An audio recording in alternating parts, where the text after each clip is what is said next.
What's up, everybody? Welcome back to another video on the Texas Rangers report, and in this video I'm going to be going over the Texas Rangers prospects with the most potential. And in yesterday's video I did another prospect video. That was the Texas Rangers prospects that I find the most exciting. So if you haven't done that, make sure to check that out. And look at this background. In the last video I had a background of an American Airlines plane. I don't know what plane this is, but another plane, and I think I have another plane. I'm at Tulsa Tech School, so very cool background. But without further ado, let's get straight into the video.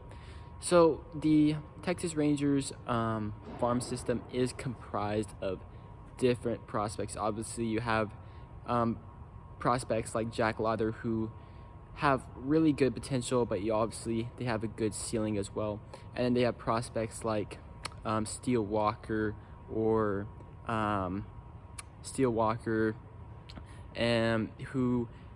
their ceiling isn't that high, but they have a high floor. But today we're going to be going over the prospects that have a super high ceiling. So getting that started, I have outfielder Evan Carter. The Texas Rangers drafted him in the second round of the 2020 MLB draft, and this guy really impressed in his professional league debut last year. And a lot of people were skeptical about this pick because he was coming out of a small high school, but this was during the COVID season, so not a lot of people had insight on him. But it was looking like a really good pick last year. He walked more than he struck out, but then he fractured his shin or something, so his season got shut down. But he's looking like he could be a 5-tool player at the next level. He'll probably start at single A advanced, so that'd be Hickory. But I'm really excited about Evan Carter. Second on my list is outfielder Yason Morabel. The Texas Rangers signed him. He was our international free agent in 2020. He has a lot of potential. Obviously he's a young player. I think he's 18, and he hasn't played American ball. He's only playing the Dominican, but when he did, he showed 5-tool potential, just like Evan Carter. But obviously that's in Dominican ball. I don't know if he'll come over and play in America this year. Maybe it'll be at the beginning of the season. Maybe it'll be at the end of the season, but he still has a long ways before he comes over to play single A or even reach the majors. So I'm excited about this guy because all he has shown is good signs of production. But if this is your first time watching the Texas Rangers report, make sure to subscribe right now because I'm your #1 source for all things Texas Rangers on YouTube. Third on my list is right-handed pitcher TK Roby, another guy from the 2020 MLB draft. I probably need to make a separate video just on this draft class. We drafted Justin Foscue. He's a top 100 prospect. We drafted Evan Carter. He is on this video. We drafted TK Roby in the third round. Dylan McLean, we still need to see what he has.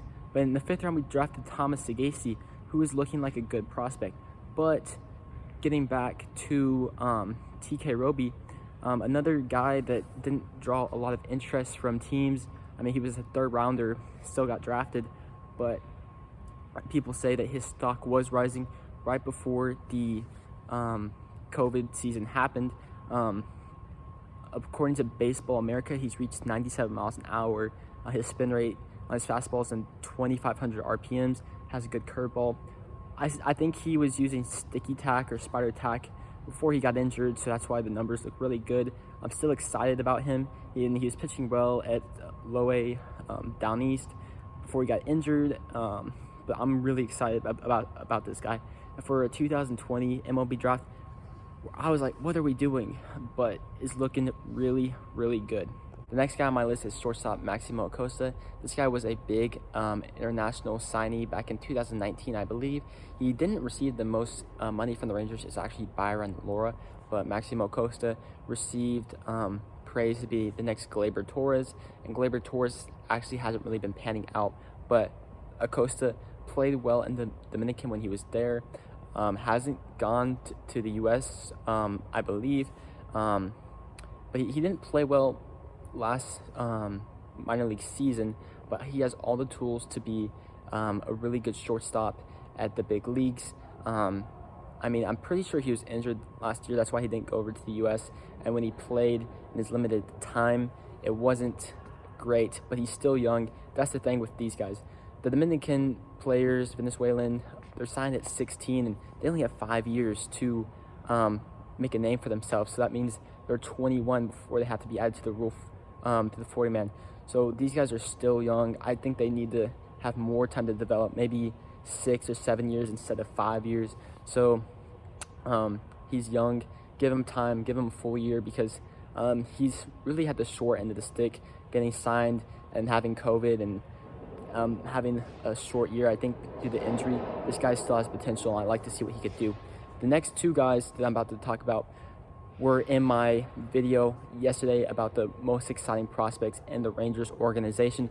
One is a infielder, one is a pitcher. So let's start off with the pitcher, and that is Ricky Vanasco. I could have gone with Owen White, but Ricky Vanasco, if he can work on his control, and I've seen some videos with the king of JUCO, they've been working together because Ricky Vanasco's on the 40-man, can't go to minor league spring training, but he has a nasty fastball, a nasty curve slider.